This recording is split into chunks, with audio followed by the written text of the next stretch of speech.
سؤالي هو كيف للفلسطيني الذي يعيش هنا في هذه البلاد أن يوازن بين انتمائه الوطني والقومي الفلسطيني وبين طاعته للقانون والنظام الذي يحيا في ظله، خصوصا في ظل يعني الاضطرابات والحروب المستمرة والأجواء يعني غير المستقرة هنا في المنطقة. جزاكم الله. بات یہ ہے کہ آپ فلسطینی ہیں اور اس جگہ رہ رہے ہیں. ایک مسلمان کے لیے تو یہی حکم ہے کہ جس جگہ وہ رہ رہا ہے وہاں کے ملکی قانون کی پابندی کرے، اور اگر حکومت ظلم کر رہی ہے تو اس ظلم کی جگہ کو چھوڑ دے، ہجرت کر جائے. آپ تو خود فلسطین سے آ کے اس جگہ رہ رہے ہیں، یہاں کے قانون کو خود اپنے اوپر لاگو کر لیا آپ نے. آپ کے پاس تو راستہ ہے کہ فلسطین واپس جا سکیں، لیکن یہاں رہتے ہوئے بھی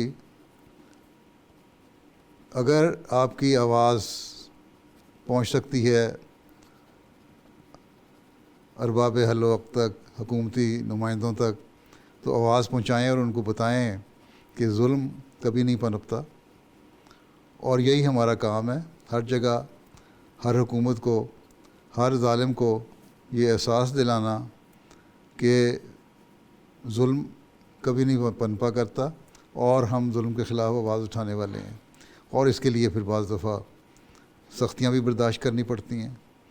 اب پاکستان میں ایک قانون ہے، مسلمان احمدیوں کو غیر مسلم قرار دیا گیا ہے.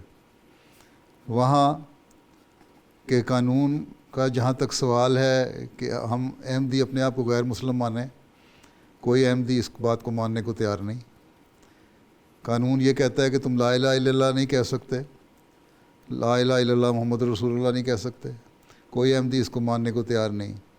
قانون یہ کہتا ہے کہ تم نمازیں نہیں پڑھ سکتے، 5 نمازیں نہیں پڑھ سکتے قبلہ رخ ہو کے.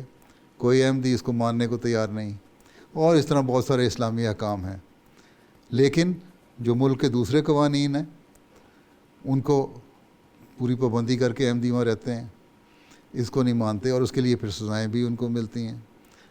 تو ایک تو یہ چیز ہے کہ اگر ہم ایسے سخت حالات ہیں ہجرت کر سکیں تو اسلام میں یہی حکومت ہے کہ حکومت کے خلاف بغاوت کرنے کے بجائے ہجرت کر جاؤ اس ظالم حکومت سے.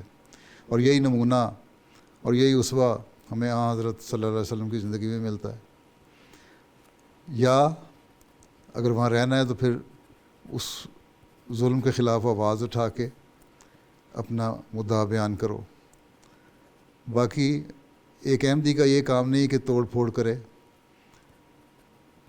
اور ایسی باتیں کریں جس سے ملک اور قوم کو نقصان ہوتا ہو، ایسی حرکتیں کرے جس سے ان لوگوں کا تو کوئی نقصان نہ ہو جو ظلم کرنے والے ہیں، بلکہ عوام الناس کا نقصان ہو رہا ہو. اس کے خلاف ہمیں بہرحال کرنا چاہیے، اور ہمیشہ یہ دیکھنا چاہیے کہ ہم نے حق کے آواز اٹھانی ہے ہر جگہ، اور حق کی آواز کے لیے بعض دفعہ ظلم برداشت کرنے پڑتے ہیں، یا دوسری صورت یہی ہے کہ ہجرت کر جاؤ اس جگہ سے. تو یہی 2 آپشن ہیں ہمارے پاس. ویسے جب فلسطین کا قیام یا اسرائیل کا قیام ہو رہا تھا اس وقت چودھری ظفر اللہ خان صاحب نے یونائٹڈ نیشن میں جو تقریر کی تھی، انہوں نے یہی کہا تھا کہ یہاں امن قائم نہیں رہ سکتا جب تک کہ تو ان دونوں قوموں کو برابری کے حقوق نہیں مل جاتے، اور فلسطینیوں کو بھی اور اسرائیلی اگر رہنا ہے تو پھر 2 آزاد ملکوں کی حیثیت سے رہیں.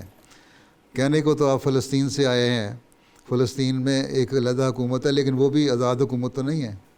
اس کو کوئی دنیا کی حکومت تسلیم کرنے کو تیار نہیں ہے، نہ اقوام متحدہ اس کو ماننے کو تیار ہے. اس لیے فلسطین میں رہتے ہوئے بھی کم و بیش اسرائیلی دباؤ کے زیر اثر ہی آپ رہ رہے ہیں. اس لیے یہ کہنا کہ اسرائیل میں رہ کے آپ قانون کی پابندی کس طرح کریں، فلسطین میں بھی رہ کے بھی آپ کو سختیاں برداشت کرنی پڑتی ہیں بعض. تو اس کے لیے یہی ہے کہ حکمت سے اپنی آواز اٹھائیں اور ایسے لوگ اکٹھے ہوں جو اس آواز کو ایسے فورم تک لے کے جائیں، بین الاقوامی فورم تک، جہاں پھر یہ ایک آزاد فلسطینی حکومت قائم ہو، نہ یہ کہ دباؤ میں آئی ہوئی ایک فلسطینی حکومت جس کے پاس اختیار ہی کوئی نہیں۔ تو بہرحال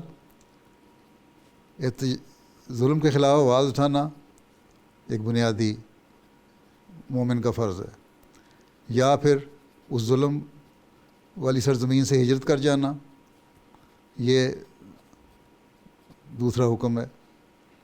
بس یہ دو باتیں، اس کے علاوہ ملک میں بد انتظامی پیدا کرنا، فساد پیدا کرنا یا توڑ پھوڑ کرنا، یہ چیزیں ایک حقیقی مومن کو زیب نہیں دیتی ہیں، نہ اس کی اجازت ہے۔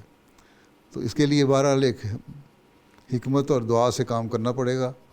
دعا کریں، اللہ تعالیٰ سے صحیح تعلق پیدا کریں۔